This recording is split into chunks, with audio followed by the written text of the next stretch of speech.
אם בזמן האחרון את חווה איזשהו שינוי שאת מרגישה שהחיים שלך מקבלים איזשהו תפנית, דברים משתבשים ואת מרגישה שאת עוברת איזשהו תהליך שההסתכלות שלך על החיים היא מנקודת מבט אחרת. משהו גורם לך להרגיש שאת מאבדת שליטה על החיים שהכרת, על הזהות שבנית, אז מזל טוב.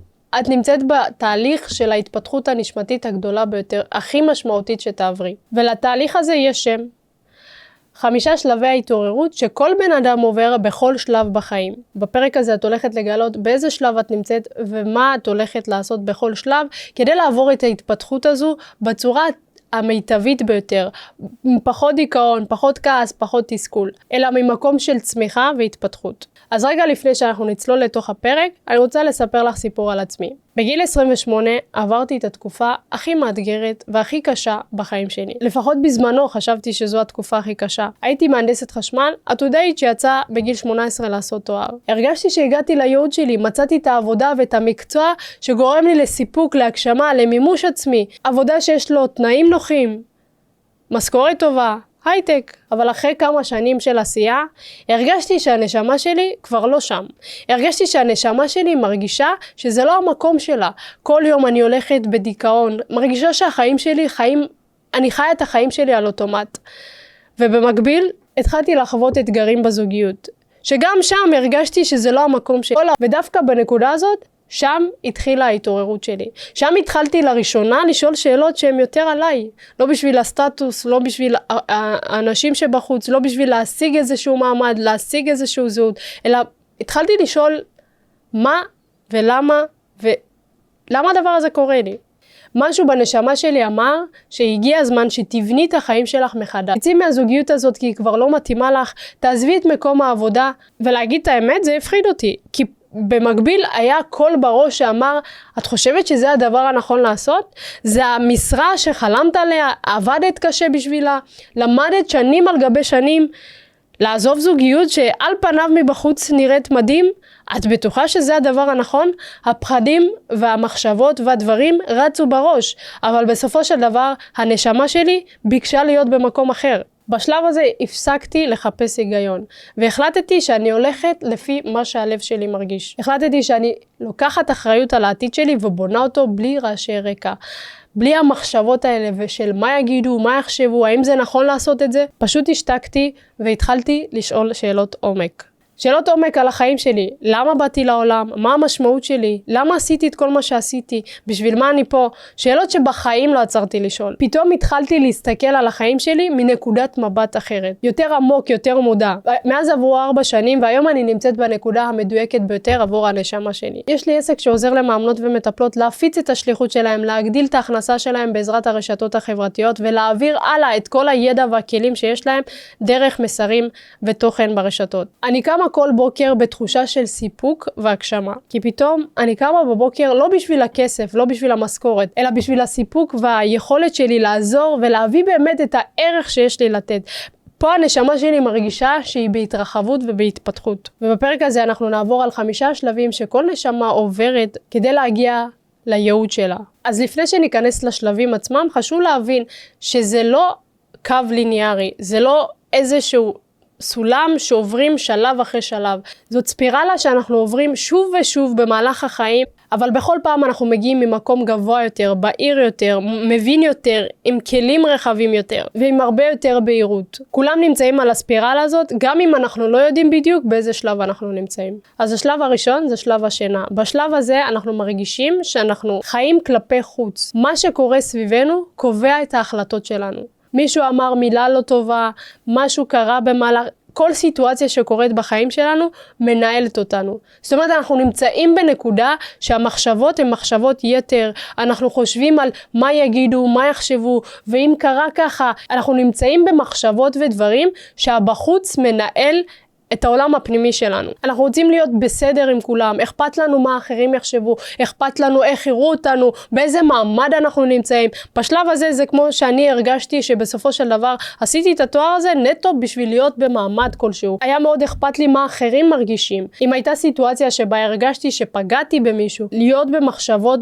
ובהלקאות עצמיות כלפי מה הצד השני ירגיש ומה הוא יחשוב ואיך הוא, והאם הצטערתי ככה או היה ככה וככה. כל פעם פעם הייתי בלופ של מחשבות, זאת אומרת, המחשבות והתחושות מנהלות את הבחירות שלנו בחיים. זה שלב שכולם מתחילים בו, שם שולט האגו, ולאגו יש 3 שאלות. איך אני נראה, מה אני מקבל, ואיך אני מגן על עצמי. בשלב הזה אנחנו נמצאים תמיד בהתגוננות, בקורבנות, תמיד מפנים אצבע מאשימה כלפי חוץ, הסיטואציות שקרו לנו בחיים. בשלב הזה אין לנו בכלל מודעות שקיים עולם פנימי, ואין שום דבר שמסנן את מה שיחדור פנימה, מה ייכנס לתוכי. מישהו אמר משפט, אם זה הבוס, המשפחה, או כל בן אדם אמר משהו פוגעני, אני אכניס את זה לתוך העולם הפנימי שלי, ואני אסחב עם המחשבות, עם התחושות, עם הרגשות, עמוק בפנים. כשבן אדם נמצא בשלב הזה, הוא לא מודע, הוא ישן. התדר בשלב הזה הוא תדר נמוך. לא מתוך בחירה, פשוט כי הבן אדם לא מודע, פשוט מרגיש שהחיים קורים לו. אז איך בעצם מזהים אם אנחנו נמצאים בשלב הזה? כשאת מרגישה שכל סיטואציה, משהו שקרה בעבודה, משהו שקרה במשפחה, משהו שקרה בסביבה, מילים, משפטים, אנשים שאמרו משהו מסוים, או חשש שיגידו עלייך דברים, אם המחשבות האלה מטרידות אותך, זה סימן שאת נמצאת בנקודה הזאת. את נמצאת בנקודה שבה העולם החיצוני משפיע מאוד על העולם הפנימי שלך. שאכפת לך מאוד מה אנשים חושבים, כי את רוצה לשמור על תדמית מסוימת. וכדי לצאת מהשלב הזה ולהתקדם לשלב הבא של ההתפתחות שלך, את צריכה לדעת להתכנס לעולם הפנימי שלך. זאת אומרת, לקחת כל יום זמן לעצמך, שבו את מתנתקת מהעולם החיצוני. לדוגמה, התבודדות, ללכת לים או ללכת לטבע, ללכת למקום שבו את לגמרי עם עצמך, רוצה להבין מה הרגשות, מה התחושות שעולות לך. וכן, יכול להיות שתרגישי שלהיות לבד ושכולם יסתכלו, זה משהו שיכול לקבץ אותך. כי זה יראה לך, כי אכפת לך מה אנשים חושבים וזה ייראה לך מאוד מוזר. אבל זה השלב שבו את לאט לאט מבינה ומכירה את עצמך יותר לעומק. ובהתבודדות הזו, את לוקחת מחברת ושם את כותבת מה הרגשת כלפי סיטואציה שקרתה. ואיך היית רוצה להגיב, כי הרבה פעמים אנחנו מגיבים בצורה מסוימת, ואז אנחנו מתחרטים ורוצים ומריצים סרט או מריצים איזושהי סצנה של למה לא פעלתי ככה, או יכלתי לפעול ככה. אז באותם רגעים אנחנו מרגישים מתוסכלים. ובשביל שהדברים האלה לא ינהלו אותנו, כשאת יושבת וכותבת במחברת על מה הרגשת בסיטואציה מסוימת ואיך היית בוחרת להגיב, את פתאום ערה לתחושות ולרגשות שלך. את פתאום מתחיל להתעורר העולם הפנימי שלך. את מתחילה להיות מודעת למחשבות שלך. היכולת שלך לפרוק את הרגשות על המחברת, זה לא ממקום של ביקורת עצמית או שיפוט עצמי. זה נטו להסתכל ולראות את החיים שלך מנקודת מבט אחרת. וזה הצעד הראשון שיעזור לך להתקדם לשלב הבא של ההתפתחות שלך. כי ברגע שאת תהיי מודעת למחשבה שקופצת לך במהלך היום, אז את תוכלי לשלוט ברגש שצף. וכתוצאה מזה את תדעי להגיב בצורה אחרת. בפעם הבאה שתתמודדי עם אותה סיטואציה. השלב השני זה שלב המשבר. זה השלב הכי קשה שיש. כי זה שלב שאנחנו לא בוחרים בו. הוא פשוט מגיע אלינו. זה שלב שהיקום מחליט להפגיש אותנו עם סיטואציה שמטלטלת אותנו. מערכות יחסים שנגמרות, גירושים, פיטורים מהעבודה, מוות של אדם קרוב, מחלה. סיטואציה שבסופו של דבר מנערת אותנו, שגול מתמוטט, ושאין לנו שליטה, ואנחנו לא יודעים בסופו של דבר למה הדבר הזה קורה לנו. אבל בסוף, הכאב על המשבר, זאת לא הבעיה. הוא פשוט סימן שמשהו מבפנים חייב להשתנות. משהו מבפנים מתחיל להתעורר. זה שלב שבו הנשמה רוצה לעבור את ההתפתחות שלה. עד כה שלט האגו. חשבנו שאנחנו מנהלים את החיים, יודעים לתכנן תוכניות ולהשיג מטרות ולהגשים וללכת ולפעול ולעשות, ופתאום היקום מראה לנו שכלום לא בשליטה שלנו. וכל עוד האגו מסתדר לבד, הוא לא ייתן לנו לשאול שאלות. שאלות עמוקות על החיים שלנו. ברגע של ההתמוטטות, של המשבר הזה, פתאום מתחילה ההתעוררות, נפתחת דלת שגורמת לנו להסתכל על החיים בצורה אחרת, וזה הדבר הכי מדהים שיכול לקרות. כי תחשבי על זה, עד עכשיו מה שהגדיר אותך זה אולי העבודה, הזוגיות, הדברים שהם היו מסכות כלפי חוץ, ופתאום שאנחנו מאבדים את הדבר, אז אנחנו מקבלים משמעות אחרת. בפעם הראשונה אנחנו באמת שואלים את השאלות הכי קשות. ואצלי היה בדיוק המשבר הזה, המשבר של הזוגיות והקריירה, ששם באמת התחלתי לשאול את השאלות. אם את מרגישה שאת נמצאת בשלב הזה, זה השלב שבו את לא צריכה להילחם בכאב או לחפש פתרונות. אם פיטרו אותך מעבודה, המטרה היא לא למצוא עוד עבודה. זה רגע שבו את צריכה לכאוב את הכאב, להתכנס פנימה, ובאמת להבין מה הסיטואציה הזו באה ללמד אותך. כי אם זה פיטורים פתאומיים, דברים לא צפויים, שהם משום מקום, היקום בא לעזור לך להתקדם לעבר ההתפתחות. ופה ההתעוררות שלך היא לשים לב ולהבין שאת הכאב הזה את צריכה לכאוב, זאת אומרת להתכנס פנימה ולהבין מה זה בא ללמד אותך, ולא לברוח מהכאב, ולא לנסות לתקן אותו. וכדי לדעת להתמודד עם הרגש, וכדי לדעת לעשות את זה בצורה הטובה ביותר, גם פה העניין של ההתבודדות והיכולת שלך להתנתק מכל העולם החיצוני בלי רעשי רקע, ופשוט לשבת עם עצמך ולהציף את מה שאת מרגישה, ומה ההחלטות שאת רוצה לקבל עכשיו ממקום שבו את שמה את עצמך במקום הראשון, ואת שמה לב לרגשות ולהחלטות שלך ממקום שהוא פנימי יותר, אז זה גורם לשינוי הנכון והמדויק עבורך. וזה שלב כל כך מפחיד, כי זה שלב שאת תקבלי החלטות גורליות. זה שלב שבו את לוקחת אחריות. למרות כל הפחדים והאי-ודאות והחשש והחוסר בהירות. אבל ברגע שתקבלי את ההחלטה, תקבלי אותה מתוך ריבונות פנימית, מתוך ביטחון פנימי, שבו הבנת שזה הדבר הנכון עבורך, בלי רעשי רקע ובלי שהעולם החיצוני מנהל אותך. כי לא סתם המשבר הזה הגיע. השלב השלישי זה שלב החיפוש. זה השלב שבפעם הראשונה אנחנו עושים פעולה אקטיבית. זאת אומרת שאני עברתי את המשבר ואת הדברים, והרגשתי שאני צריכה למצוא פתרונות. הרגשתי שאני רוצה להבין, לקבל תשובות לשאלות שאני שואלת. פה התחלתי לחפש ממקום שאני רוצה לקבל ביטחון, אני רוצה להבין לאיזה כיוון אני הולכת. בשלב הזה התחלתי לחפש את האמת שלי, ולא את מה שסיפרו לי, ולא את מה שהובילו אותי אליו. מתוך בחירה מודעת ורצון עצמי. כי פה התחלתי לחפש ולנסות להבין מי אני באמת, ומה אני עושה כאן. ומה באתי לעשות בעולם. בשלב הזה את צורכת כל תוכן, כל מידע, את רוצה ללמוד, את רוצה להכיר את עצמך, את רוצה לבנות, את רוצה לעשות דברים שגורמים לך להתפתח ולהכיר את עצמך יותר לעומק, לבנות ביטחון עצמי, לצבור ידע על המחשבות, על הרגשות, כל מידע שיעזור לך להכיר את עצמך בצורה הטובה ביותר. וזה בדיוק מה שקרה לי. האזנתי לפודקאסטים, ראיתי המון תכנים, כל תוכן, כל פיסת תוכן שעזר לי להבין ולהכיר את עצמי לעומק, משך אותי. בשלב הזה אנחנו ערים לעולם הפנימי שלנו, ואנחנו מחפשים את האמת שבתוכנו. פתאום החיים מקבלים תפנית, ויש תחושה שהעיניים נעצמו עד כה, וכעת התעוררנו לעולם האמיתי. פתאום התדר שלנו משתנה, אנחנו יודעים לבוא ולהגיד איזה אנשים אנחנו רוצים סביבנו, אנחנו יודעים לבוא ולהרחיק את הדברים שלא עושים לנו טוב, אולי לא לראות חדשות, אולי לא לעשות דברים שהם עם תדר נמוך. פתאום אנחנו ערים יותר ועסוקים בדברים שעושים לנו טוב, והרעשי רקע והדברים מבחוץ כבר לא מנהלים אותנו. אנחנו יותר ויותר עסוקים בעולם הפנימי שלנו. אבל בשלב הזה יש מלכודת, והיא מלכודת רצינית. כי יש אנשים שבשלב הזה נתקעים ונמצאים במקום. הם נמצאים בלופ של חיפושים, של עוד מידע, עוד קורס, עוד ידע. הם חושבים שהם מתקדמים, אבל כל הזמן הם בלופ של חיפוש מאשר לעשות שינוי במציאות. תחושה של התקדמות בהתפתחות, אבל בפועל החיים שלהם לא משתנים.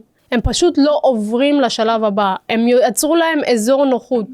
משהו חדש שגורם להם להרגיש שהם למדו להכיר את עצמם, והם נמצאים בהתפתחות, אבל ההחלטה שלה לקפוץ למים לא קורית. וזו מלכודת סופר מסוכנת, כי אי אפשר להצטיין בשחייה אם לא קופצים למים. אם אני לא הייתי מחליטה שאני פשוט עוזבת את הקריירה, שאני פשוט מחליטה שאני יוצאת מהזוגיות הזאת, הייתי נשארת בלופ שלה לגלות את עצמי ולנסות לקבל ביטחון מעוד ספר, מעוד קורס, מעוד ידע, אבל המציאות שלי בחוץ לא הייתה משתנה. ואני רואה את הדבר הזה גם היום, אצל מאמנות ומטפלות, שבסופו של דבר יוצא לי לנהל איתם שיחות, כשהן מתעניינות ובא להם לעשות את הקפיצה שלה, לפתוח את העסק, כי הן מרגישות שהן גילו את השליחות שלהם. אבל משהו שם עוצר אותם, כי יש להם את הפחד מהחוסר ודאות של מה יהיה, ואולי זה לא הרגע, ואולי אני צריכה ללמוד עוד קצת, ולהכיר את עצמי עוד יותר, ואולי זה יביא לי ביטחון. והלופ הזה לא נגמר, עד שבאמת לא מחליטים לקפוץ למים. כי הן יכולות לקבל עוד תעודה, ולשים אותה במגירה. אבל בחיים האמיתיים שלהם, הם עדיין נשארו באותו מקום. הם יודעות שהאימון, טיפול או הכלים שהם למדו ורכשו, עזרו להם, והם רוצות להעביר את זה הלאה, כי אולי הם הרגישו שאיך הם משנות לאנשים את החיים עם התובנות שהם הגיעו אליהם, עם הכלים שהם למדו, אבל בפועל, להתחיל להפוך את זה לפרנסה, או להפוך את זה לעסק, זה דבר שמאוד מלחיץ אותם. וכדי לצאת מהנקודה הזאת, את צריכה להבין שבסופו של דבר, ללמוד עוד תיאוריה ועוד תיאוריה לא תקדם אותך לשום מקום. וצריך לדעת להתחיל ליישם את הדברים. אז כל הערה או כל תובנה או כל דבר קטן, ידע שלמדת, להתחיל ליישם את זה בצעדים קטנים.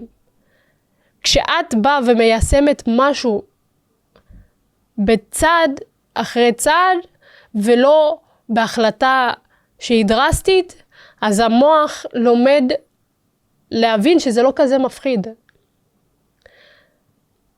אם עכשיו את רוצה לפתוח את העסק שלך, כי את מרגישה שהשליחות שלך זה לטפל באנשים, הצעד הוא לא לעזוב את העבודה לגמרי ולהישאר ככה, לנסות את מזלך. זה לא הדבר הנכון לעשות אם את בן אדם שלא יודע לקבל את הביטחון. הצעד הנכון לעשות זה להתחיל לברר איך עושים, מה עושים, להתחיל לעשות את הצעד הראשון, אם זה לפתוח עוסק, אם זה הדברים הקטנים, אם זה להתחיל לטפל באנשים, אפילו בחינם, ולקבל ביטחון, ולראות שזה עובד, במקביל לעבודה שאת עדיין עובדת בה. אבל ברגע שאת תקבלי ביטחון שיש פה משהו שעובד, זה ייתן לך ביטחון לקום ולעשות את הצעד הגדול והמשמעותי, שזה להתפטר מהעבודה שאת כבר לא אוהבת, ולהתחיל להגשים את עצמך. כי הרבה פעמים אנחנו כבני אדם, קשה לנו לקבל החלטה, כי אנחנו מוותרים לעצמנו, מקלים ודוחים. אז הדבר השני המשמעותי ביותר שאת יכולה לעשות כדי להגיע לרמה שאת עוברת את ההתפתחות הנכונה ביותר עבור הנשמה שלך, זה לקחת איש מקצוע, לקחת בן אדם שיוביל אותך, שאת יודעת שהוא יכול לעזור לך. כי ברגע שאת מתחייבת לבן אדם ואת נמצאת במסלול מסוים, לפחד אין משמעות, כי את עונה אמן על הדברים שהוא אומר לך לעשות, כי את סומכת עליו. והוא שם לתת לך גב, ולא לתת לפחד לדבר. וככה את יוצאת מהשלב של החיפוש, של הלמידה, של העשרה, שגורם לך להישאר בלופ שהוא מלכודת, ולא להתקדם הלאה. אז תקחי לך מורה דרך. השלב הרביעי זה שלב הגילוי. בשלב הזה את מפסיקה לחפש. מיד בחוץ. את גילית את העולם הפנימי שלך. את מאוד מחוברת לעצמך. את מקבלת החלטות מתוך ריבונות. את כנה עם עצמך. יש לך תשובות לשאלות שאת שאלת, לשאלות העמוקות. את הולכת עם האמת שלך. את מתחילה להגיד כלפי חוץ את מה שאת חושבת, את מה שאת מרגישה. את יודעת להתרחק ממה שלא עושה לך טוב. וזה בדיוק הרגע שאת מפסיקה לחשוב מה יגידו עלייך או מה יחשבו. את מאוד מחוברת לעולם הפנימי שלך. גילית שיש עולם כזה. את מפסיקה לרצות אחרים. את מתחילה לרצות רק את עצמך ואת הנשמה שלך. ואת עושה את הדברים שמרגישים לך נכונים עבורך בלי לחשוב מה יגידו עלייך. בשלב הזה אנשים ישימו לב שהשתנית, והשלב הזה ירתיע אותם, כי פתאום נהיית להם אדם אחר, וזה קצת מאיים עליהם. האתגר בשלב הזה זה להישאר יציבה ונאמנה לעצמך ולשינוי שעברת. גם שיעלו לך התנגדויות. את נשארת נאמנה לבחירות שלך. וכדי באמת לצלוח את האתגר הזה, את צריכה להבין שכל החלטה או שינוי או דבר שאת עושה, את צריכה לשאול קודם כל את עצמך. מאיזה מקום אני בוחרת לקבל את ההחלטה הזאת? ממקום שאני מרגישה שלמה בה, או ממקום שאני מפחדת מה האחרים יחשבו? כי רק השאלה הזאת מחזירה אותך למודעות לזה שאת ריבון לעצמך, והיא מחזירה אותך לסנטר שלך. השלב החמישי זה שלב הקבלה. זה השלב הגבוה ביותר וגם הקשה ביותר. כי זה שלב שבו אין ידיעה חדשה, אין התגלות חדשה, אין זהות חדשה שאת צריכה לחיות אותה. אין איזשהו דרמה או משהו שקורה במהלך החיים שלך שיכול לערער אותך או להזיז אותך. כי את בשלום פנימי, את בקבלה. את מקבלת כל סיטואציה, גם את הטוב, גם את הרע, בצורה שווה. את יודעת להודות על הטוב, את יודעת להודות על הרע.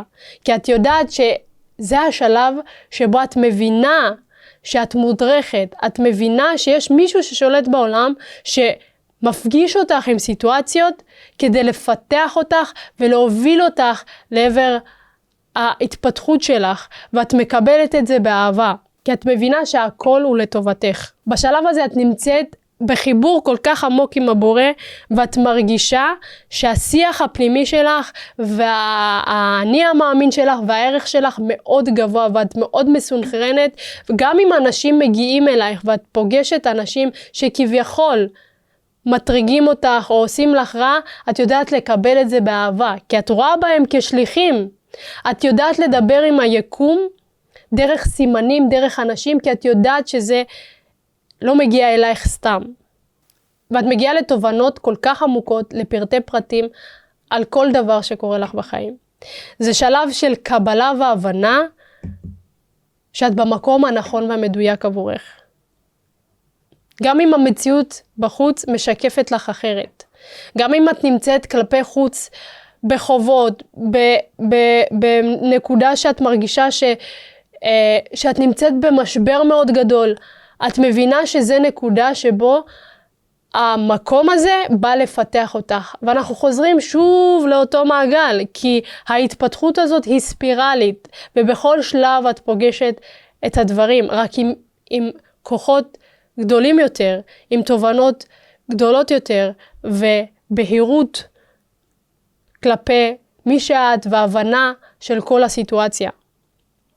את מבינה את נסיבות החיים, ואת משחררת שליטה.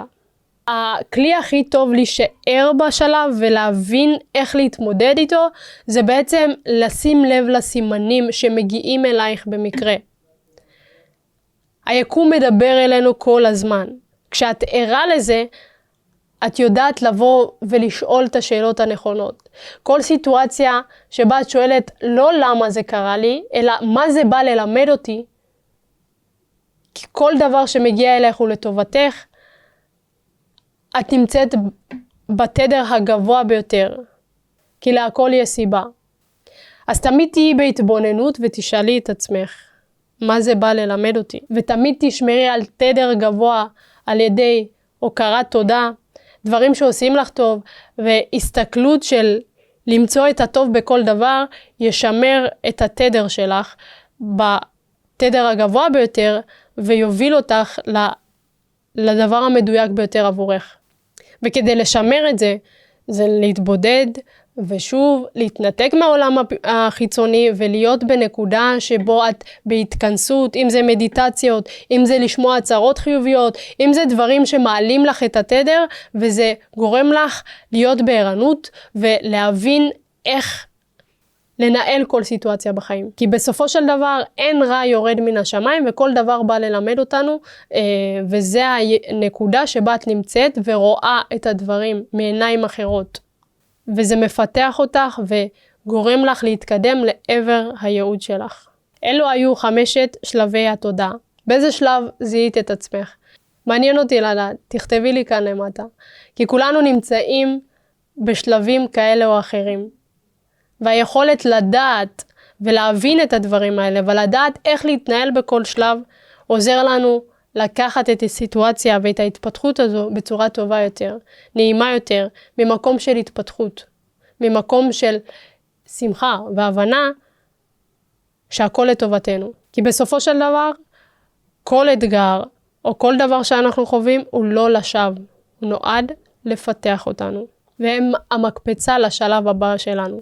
אם תחזרי אחורה ותסתכלי על כל הסיטואציות שחווית, תראי שזה מה שבנה אותך והפך אותך למי שאת היום. אם הגעת עד לכאן, זה אומר עלייך הרבה. את נמצאת בהתפתחות, את נמצאת בתהליך משמעותי בחיים שלך. את רוצה לעבור שינוי, את רוצה לעבור התפתחות. ואני רוצה להגיד לך על זה כל הכבוד, כי השינוי לא מגיע מסרטון אחד. שינוי מגיע מהיכולת להמשיך, להעמיק, ללמוד, ליישם, לפעול, להשתנות, לרצות להשתנות. חשוב לי להגיד לך שהחיים לא בהכרח יהפכו להיות קלים יותר. וזה לא שהבעיות ייעלמו כי התעוררת רוחנית או כי הבנת את השלבים. פשוט יש לך ארגז כלים שעוזרים לך להתמודד עם הדבר. ומה שמשתנה זה האדם שהפכת להיות בכל שלב. והיכולת שלך להתמיד ולהתפתח. כל קושי שעברת הוא כלי לצמיחה שלך. והוא לא משהו שהוא נגדך. אם את מרגישה שהפרק הזה נתן לך ערך, אני אשמח שתעבירי אותו הלאה, שיעזור לעוד ועוד אנשים לקבל את התובנות ואת הדברים שיעזרו גם להם.